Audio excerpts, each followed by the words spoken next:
Welcome viewers. অনেকদিন বাদে বেশি কিছু না বলে একদম সরাসরি প্রসঙ্গে চলে যাই। এআই নিয়ে বেশ কিছু প্রশ্ন আছে। যেমন চারদিকে এখন এআই নিয়ে ভীষণ একটা রিউমার।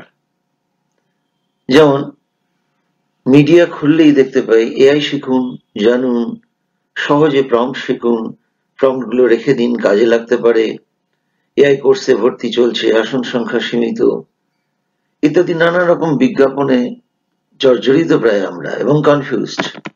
এই জায়গাটা একটু দেখি।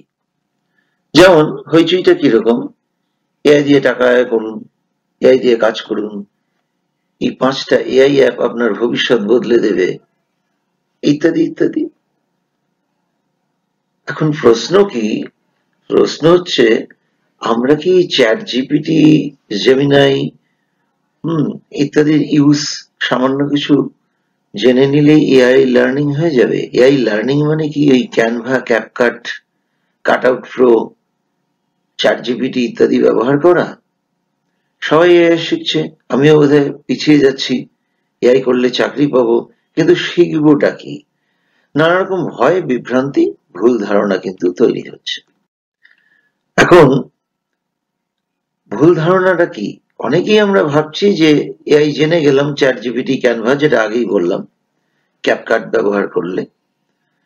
এগুলো কিন্তু আসলে শুধুমাত্র এআই টুলস ব্যবহার করা, এটাকে এআই শেখা বলে না। রিলস, শর্টসে এআই কে অতিরঞ্জিত করে দেখানো হচ্ছে। যেমন 1 ক্লিকে 50,000, এআই করলে মাসে 2 লাখ টাকা। এসব অতিরঞ্জিত ভিডিও কিন্তু ভুল পথে নিয়ে যাচ্ছে আমাদের চিন্তাধারাটা। মানুষ ভাবছে এআই মানেই তাড়াতাড়ি চাকরি বা আয়। আসলে আমাদের না এখন শর্টকাট মেথডটা খুব প্রিয়, কারণ আমরা আমাদের ধৈর্যচ্যুতি ঘটে যাচ্ছে, ধৈর্যটা কমে গেছে। এটাও সোশ্যাল মিডিয়ায় আলোচিত বস্তু। আমরা তো স্ক্রোলিং এ অভ্যস্ত না, একটা জিনিসে তো থামছি না, দেখছিও না। একটা গান ওই 1 লাইন 2 লাইন শুনে ভালো লাগতে পারলে ভালো, না হলে স্ক্রোলিং, নেক্সট। তো কেউ ব্যাখ্যা করছে না এআই শেখা আর এআই এর ব্যবহার শেখার মধ্যে তফাৎ আছে। তাই সোশ্যাল মিডিয়ায় শুধু শেখানো হচ্ছে এটা ক্লিক করো, এটা লেখো, প্রম্পট এটা দাও, এআই তোমাকে দেবে। কিন্তু আসল শিক্ষাটা কোথায়? তাহলে এআই লার্নিং কি? কেউ ব্যাখ্যাটা সঠিকভাবে করছে না তো। এআই লার্নিং বলতে বোঝায় এআই কে বোঝা, নিজের কাজে কার্যকরভাবে ব্যবহার করা এবং ধীরে ধীরে আধুনিক প্রযুক্তিতে দক্ষ হওয়া। এআই লার্নিং এর কিছু মূল অংশ হলো, এটা কিভাবে কাজ করে তার একটা বেসিক ধারণা। প্রোগ্রামার হওয়ার দরকার নেই, জানতে হবে কিভাবে আমার কোশ্চেনের আনসার দেয়, প্রম্পট কাকে বলে, কোন কাজ কোথায় ব্যবহার উপযুক্ত, এটাই শুরুর ধাপটা। এরপরে সমস্যার সমাধান করার দক্ষতা। এআই দিয়ে শুধু লেখা বা ছবি বানানো না, প্রয়োজনে এআই কে কিভাবে বুঝিয়ে বলতে হবে এটা শেখা, মানে সেই প্রম্পটটা।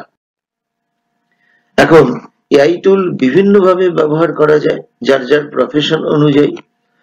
যারা স্টুডেন্ট তারা নোট, একটা কিছু যে কোনো প্রশ্নের সমাধান, টিচার কোশ্চেন তৈরি, স্টাডি মেটেরিয়ালস বানানো ইত্যাদি। অফিসের ক্ষেত্রে ইমেল, রিপোর্ট তৈরি, ডিজাইনারের ক্ষেত্রে ছবি ভিডিও এডিটিং, ব্যবসায়ীদের ক্ষেত্রে মার্কেটিং, কন্টেন্ট। এটা কিন্তু শুধু ব্যবহার না, এটা স্মার্ট ভাবে কাজে লাগানো। স্মার্টফোন তো সবার হাতেই আছে, অ্যাজ ফর এক্সাম্পল স্মার্টফোন সবার হাতেই আছে, কিন্তু কজনে ওটাকে স্মার্টলি ইউজ করি কিছু ছবি ভিডিও বানানো ছাড়া। যেমন ধরা যাক জেমিনাই অনেকেই ইউজ করছি। এবার অনেক সময় হয় না, এই শীতকালে তো বিছানা, চাদর, বালিশ, লেপ, কম্বল মিলিয়ে একাকার, তার মধ্যেই কাজ করতে বসছি, উঠবো, চশমাটা কোথায় রেখেছি খুঁজেই পাচ্ছি না। কম্পিউটারটা খুলে বসেছি, চশমাটা লাগবে, চশমাটা খুঁজেই পাচ্ছি না। জেমিনাই তার ওই স্পিকারটাকে অন করে নিয়ে ওকে পরিষ্কার বাংলায় যদি বলি তুমি কি আমাকে কিছু খুঁজে পেতে সাহায্য করবে, ও বলবে, বাংলায় বলবে কিন্তু। এবার আমি ভিডিও ক্যামেরাটা অন করে নিয়ে আমার টোটাল বিছানাটা কভার করলাম, বেডটা। বললাম দেখো তো এর মধ্যে আমার চশমাটা খুঁজে পাও কিনা, কোথায় যে রেখেছি খুঁজে পাচ্ছি না। ও কিন্তু একটু বাদে চশমাটা খুঁজে বের করে চাদরের নিচে থাকলে অবশ্য আলাদা, কিন্তু প্রকাশ্যে যদি খালি চোখে দেখা যায় কিন্তু আমি দেখতে পাচ্ছি না হাজার ভিড়ের জঞ্জালে, এরকম ক্ষেত্রে স্পট করবে চশমাটাকে একটা হোয়াইট মার্ক দিয়ে বা কোনো কিছু মার্ক করে বলবে দেখুন তো এইটাই তো আপনার চশমাটা, ঠিক জায়গাটা লোকেট করবে। ভাবা যায় না? তো ইউজ জানাটাও কিন্তু খুব দরকার। মানুষ কিভাবে এআই ব্যবহার করছে, সঠিকভাবে ব্যবহার করলে কাজের গতি আলাদা হয়ে যাবে। তাহলে কেন সবাই এআই শেখা নিয়ে নয়, শুধু ব্যবহার নিয়ে কথা বলছে? ব্যবহার শেখানো সহজ, 3 ক্লিকে ভিডিও বানান, ভিউ বাড়বে, ফলোয়ার বাড়বে। প্রকৃত এআই শেখা কিন্তু সময় লাগে। মার্কেটিং কন্টেন্ট সবসময় সহজ জিনিসই শেখায়। যেমন একটা সহজ জিনিসের প্রতি আকৃষ্ট বেশি হব তো, তাই না? যেটা সহজে করা যায়, মানুষের প্রবৃত্তি হবে সেটা। চ্যাট জিপিটি ব্যবহার অর্থাৎ এআই শিখে গেলাম, ছবি বানানো এআই শিখলাম, ভিডিও কাটছাট এআই শেখা।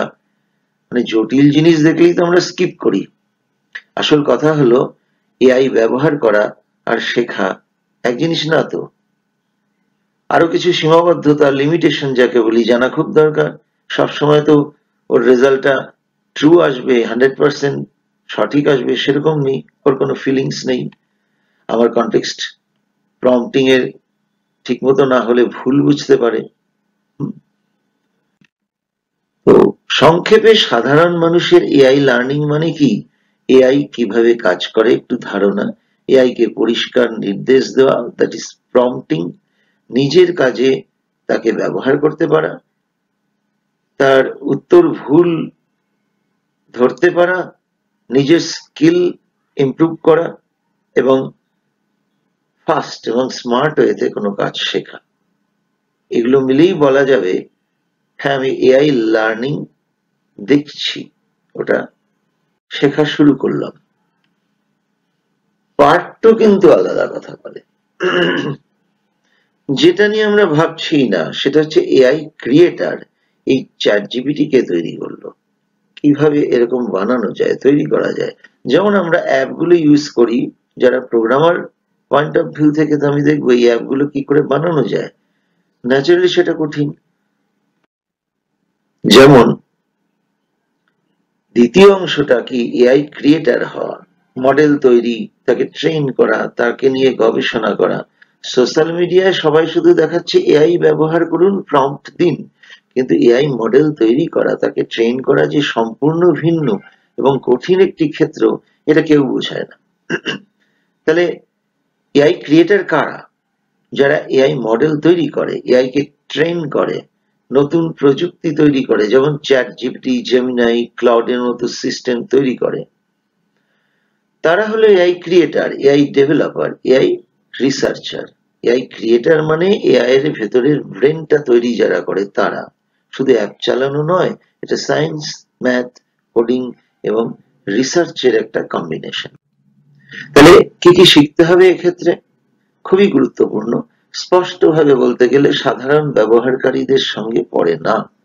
ক্রিয়েটার হতে লাগে higher mathematics knowledge, linear algebra, calculus, statistics, probability. AI model এগুলো ছাড়া তৈরি করা অসম্ভব। Deep programming skill, odd even বার করা, প্রাইম নাম্বার, ফ্যাক্টর বার করা ইত্যাদি, অ্যারে এবার একটু ডেটা স্ট্রাকচার হয়ে গেল মনে হয়ে যাওয়া তা নয়। পাইথন, নামপাই, পান্ডাস, পাইটর্চ, টেনসরফ্লো, অর্থাৎ শুধু কোড জানা নয়, ডেটার ডিটেলস কে বুঝতে পারা। মেশিন লার্নিং, ডিপ লার্নিং এর গভীর ধারণা, concept, neural networks, CNN, RNN, transformers, optimization algorithm, training loop, gradient descent, এগুলো ছাড়া মডেল বানানোর কল্পনাও করা যায় না। সার্ভার, জিপিইউ, ক্লাউড ইনফ্রাস্ট্রাকচার সম্বন্ধে নলেজ লাগে। জিপিইউ, সার্ভার, ক্লাউড যেমন অ্যামাজন ওয়েব সার্ভার, যেটা AWS, অ্যাজিওর, মাইক্রোসফটের জিসিপি ইত্যাদি। ডিস্ট্রিবিউটেড ট্রেনিং, কন্টেইনার্স বা ডকার, এগুলো সাধারণ মানুষের বিষয়বস্তু নয়, ইন্ডাস্ট্রি লেভেলের স্কিল কিন্তু, সেই সম্বন্ধে বলছি। আর রিসার্চ করার একটা মানসিকতা, এআই তৈরি করতে হয়, পেপার পড়তে হয়, নতুন নতুন পদ্ধতি উদ্ভাবন করতে, পরীক্ষার পর পরীক্ষা চালানোর পরে প্রম্পট দেওয়া নয়, পিওর রিসার্চ দরকার হয়। এবার এআই ক্রিয়েটার হতে যোগ্যতাটা কি লাগে? BTech, BSc, MSc in computer science, MTech in AI ML, PhD. দক্ষতা বলতে strong mathematics, strong programming sense, machine learning, deep learning knowledge, cloud training, research skill, এই সব কিছুর সমন্বয়ে এআই ক্রিয়েটার তৈরি। তাহলে কেন সবাই ক্রিয়েটার হতে পারে না? কারণগুলো খুব স্পষ্ট। অঙ্কটা লাগে, যারা অঙ্ককে ভয় পায় তাদের জন্য কিন্তু এআই তৈরি করা অসম্ভবের কাছাকাছি। অনেক কমপ্লেক্স কোডিং লাগে, অনেক টাফ লেভেলে কোডিং দরকার হয়। সাধারণ হ্যালো ওয়ার্ল্ড বা ছোট ছোট প্রোগ্রাম দিয়ে এআই মডেল তৈরি হয় না, ডিপ নলেজ লাগে। আর গবেষণামূলক একটা মনোভাব লাগে। সবাই তো আর পিএইচডি বা গবেষণা করতে পারে না, অনেক চেষ্টা ভুল পরীক্ষার পরে। তো এগুলো তো সবাই করতে চায় না, তাই না? বড় সার্ভার এবং জিপিইউ লাগে, যা ব্যয়বহুল, ট্রেনিং এ লাখ লাখ টাকা লাগে, সাধারণ মানুষ সামর্থ্যের বাইরে। সময় লাগে, বহু বছর ধরে শিখতে হয়, সেই ধৈর্যটা সবার থাকে না। একদিনের তো ব্যাপার নয়, 3 বছর থেকে 7 বছর কি আরো বেশি চলা পর্যন্ত একটা সময়। সবাই ক্রিয়েটার হতে চাইলে আবার কে ইউজার হবে, তাই না? সবাই তো প্রোগ্রামার নয়, সবাই ডাক্তার নয়।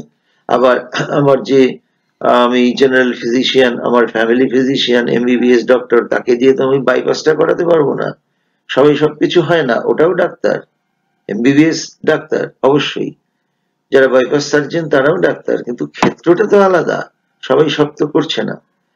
সবাই এআই ক্রিয়েটার হতে পারে না, হওয়ার দরকারটাও নেই বলে মনে করি। সত্যিটা হলো সবাইকে ক্রিয়েটার হতে হয় না। এআই ক্রিয়েটারের সংখ্যা কম, এআই ইউজার কোটি কোটি মানুষ। যেমন সবাই মোবাইল বানায় না, সবাই কিন্তু মোবাইল ব্যবহার করে। সবাই গাড়ি বানায় না, বেশিরভাগই গাড়ি চালায়। সবাইটা বলা যায় না। সুতরাং সঠিকভাবে এআই ব্যবহার শিখলেই যথেষ্ট। এর দুটো দিক আছে। শেষ যে কথাটা বলি সেটা হচ্ছে এআই ব্যবহারের দুটি দিক, একটা ব্যবহার শেখা, আর এআই তৈরি বা ট্রেনিং শেখা। বিশেষ দক্ষতা, দীর্ঘ শিক্ষা, গবেষণার প্রয়োজন। এই পার্থক্যটা না বোঝার কারণেই সোশ্যাল মিডিয়ায় এত এআই নিয়ে কনফিউশন, তাই না? তাহলে অ্যাডভান্সড স্কিল লাগে, তো জার্নিটা অনেক বড়। তো কোন কোন প্রতিষ্ঠান এআই ট্রেনিং দেয়? আইআইটি, এনআইটি প্রিমিয়াম লেভেলে, আইআইটি উল্লেখ করা আছে, আনুমানিক ফিস দেওয়া আছে। সর্বোপরি এই যে অ্যানালাইসিস, এই যে রিসার্চ, এই সবকিছু কিন্তু এআই দিয়েই আমি আপাতত করতে পারি। তাহলে এগুলো সাজেস্ট করলো কে, যে কোন কোন প্রতিষ্ঠান এআই ট্রেনিং দেয়? এআই সাজেস্ট করেছে, নাহলে আমি জানলাম কোথা থেকে? তো এআই কে দিয়েই কাজে লাগানো হচ্ছে। কাজে কোর্স ফিস যে এক্স্যাক্টলি এইটাই হবে তা নয়, এই কিন্তু একটা স্বচ্ছ ধারণা দরকার। ও যে দিল, এটার বাইরে যে কোথাও শেখায় না, এটা কিন্তু নয়। ও একটা দিল, আমি একটা জেনারেল আইডিয়া পেলাম, কিন্তু আমার যেখানে কনফিউশন, মনে হচ্ছে না আরো একটু খোঁজ নেওয়া দরকার, আমি নেব। কি বলছে এআই এর মতে দেখে নিচ্ছি। IISc Bangalore artificial intelligence, machine learning, robotic রিসার্চের ক্ষেত্রে ওরা বলছে ভারতের সেরা রিসার্চ সেন্টার। আইআইটিস তো IIT Bangalore, IIT Jadavpur university, Kolkata university, যেখানে কম্পারেটিভলি রেটটা একটু কম। প্রাইভেট ইনস্টিটিউটস এরও আছে, যেখানে আমরা Udemy, Coursera, upGrad, great learning ইত্যাদি কোর্স ফিজ ভ্যারি করে, জেনারেলি ওরা একটা রেঞ্জ দিয়েছে। আর free Google AI, Microsoft learn, Kaggle, YouTube, free lectures গুলো, কিন্তু গাইডেন্স তো লাগবে, গাইডেন্স কিন্তু লাগবেই। নেক্সট আর একটা বিষয় আমি যাচ্ছি, আরডুইনো রোবোটিক্স মানেই কি এআই শেখা? একদমই নয়, বিরাট একটা ভুল ধারণা আমাদের। এখন বেশ কিছু কোম্পানি স্কুল ছাত্রদের এই আরডুইনো দিয়ে এআই শেখানো বলে প্রতারণা করছে। আরডুইনো কি? ছোট micro controller, sensor, motor, simple coding এর সমন্বয়ে আমরা করি কাজ। এলইডি, রোবট কার, লাইন ফলোয়ার ইত্যাদি বানাতে ব্যবহার করা হয়। রোবোটিক্স এর একটা পার্ট, আর্টিফিশিয়াল ইন্টেলিজেন্স কিন্তু নয়। কেন আরডুইনো ইকুয়াল টু এআই নয়? আরডুইনোতে এআই মডেল রান করানো যায় না। এআই এর কোনো ম্যাথমেটিক্স নেই, নিউরাল নেটওয়ার্ক নেই, লার্নিং নেই, প্রেডিকশন নেই। এটা hardware plus basic coding, AI নয়। এআই এরই কথা, আমার কথা নয়। আমার মনের প্রশ্নগুলো এআই কে দিয়েছি, তার উত্তর খোঁজার চেষ্টা করছি দু তিনটা জায়গার থেকে, দু তিনটা এআই বা জিপিটি ইত্যাদি ইউজ করে, সেখান থেকে নিয়ে স্লাইডগুলো তৈরি করা। স্কুল ছাত্রদের যেসব মডেল দেখানো হয়, লাইন ফলোয়ার, রোবট ইত্যাদি, এগুলোকে এআই না, 90% ক্ষেত্রে এগুলো pre coded robot, sensor follow করা ডিভাইস, রেডিমেড রোবট কার। এগুলো এআই নয়, এগুলো রোবোটিক্স ইলেকট্রনিক্স প্রকল্প, প্রজেক্ট। আরডুইনো কি সবাই শিখতে পারে? হ্যাঁ, প্রায় সবাই শিখতে পারে, কারণ অত ম্যাথমেটিক্স এর দরকার নেই। ইজি কোডিং, স্যাম্পল কোডিং গুলো দেওয়াই থাকে। ছোট ছোট প্রজেক্ট, রেজাল্ট তাড়াতাড়ি পাই, একটা ফানি ওয়েতে আমরা কিছু দেখাতে পারি। এটা এআই নয়, এটা শিখলে কেউ এআই ইঞ্জিনিয়ার হয়ে যায় না। তাহলে কেন অনেক বাবা মা প্রতারিত হচ্ছেন? কারণ এআই শব্দটা জনপ্রিয়। সাম্প্রতিক চমক, কোম্পানিগুলো এআই নাম লাগিয়ে রোবোটিক্স শেখাচ্ছে, স্কুলে ভর্তি বাড়ানোর জন্য এআই বলছে, গার্জিয়ানরা বুঝতে পারছেন না Arduino not equal to AI. Media এবং সোশ্যাল মিডিয়া ভুল তথ্য ছড়াচ্ছে। শেষ কথা, এআই ক্রিয়েটর হতে গেলে কিন্তু science mind, math, Python, logical skill, long term study, hard work, patience লাগে। আরডুইনো রোবোটিক্স শেখা যায় সহজে, এআই ক্রিয়েটর হওয়ার সাথে কোনো সম্পর্ক নেই। সবাই এআই ক্রিয়েটর হতে পারে না, হওয়ার দরকারও নেই, আরেকবার বলছি। তাহলে জেনারেলি কি দাঁড়ালো সারাংশ? দুটো গ্রুপে আমরা ভাগ করতে পারি, যারা এআই ইউজ করবে, যারা তৈরি করবে। তাহলে আরেকবার দেখে নিই ট্যাবুলার ফরম্যাটে। জেনারেল পিপল, স্মার্টফোন যারা ইউজ করি তারা ইউজ করতে পারি এআই এর অ্যাপ গুলো, ভয়েস চ্যাট, ট্রান্সলেশন ইত্যাদি। এআই ক্রিয়েটর কিন্তু হাই টেকনোলজি নলেজটা লাগে বিল্ড এবং ট্রেন করতে এআই মডেলকে। Category of people, data scientist, machine learning engineers, deep learning researchers, data engineers, cloud engineers, domain expert, ethical experts. এরা তারা কি করে, স্যাম্পল এক্সাম্পল দিয়ে চেষ্টা করা হয়েছে বোঝানোর। তাহলে দুটো যে আলাদা ক্ষেত্র, অনেক বড় ক্ষেত্র, সেটা বুঝতে হবে। কি কি কোয়ালিফিকেশন লাগে data scientist, machine learning programmer, deep learning researcher, এদের জন্য আরেকবার বলা আছে। অ্যাডিশনাল স্কিল ক্রিয়েটরদের জন্য strong mathematics, statistics, linear algebra, programming skill, machine learning, deep learning, algorithm research, mindset সব লাগে, তবে গিয়ে হওয়া যায়। তাহলে সাধারণ মানুষের জন্য যারা কোডিং জানে না, কম্পিউটার সম্বন্ধে আইডিয়া নেই, শুধুমাত্র বেসিক স্মার্টফোন ইউজেজটা জানেন, তাদেরকে বরঞ্চ health related, shopping, translation, daily reminders, voice commands, photo edit, video generating, navigation, banking, entertainment ইত্যাদি সম্পর্কে দেখালেই যথেষ্ট। পরের ভিডিওতে আলোচনা করব এই জেনারেল ইউজেজ গুলো কিভাবে করা যায়। ভালো থাকবেন। সামনেই নিউ ইয়ার্স আসছে, ক্রিসমাস আসছে, একটা উৎসবের মরশুম চলে আমাদের দেখা হবে আবার।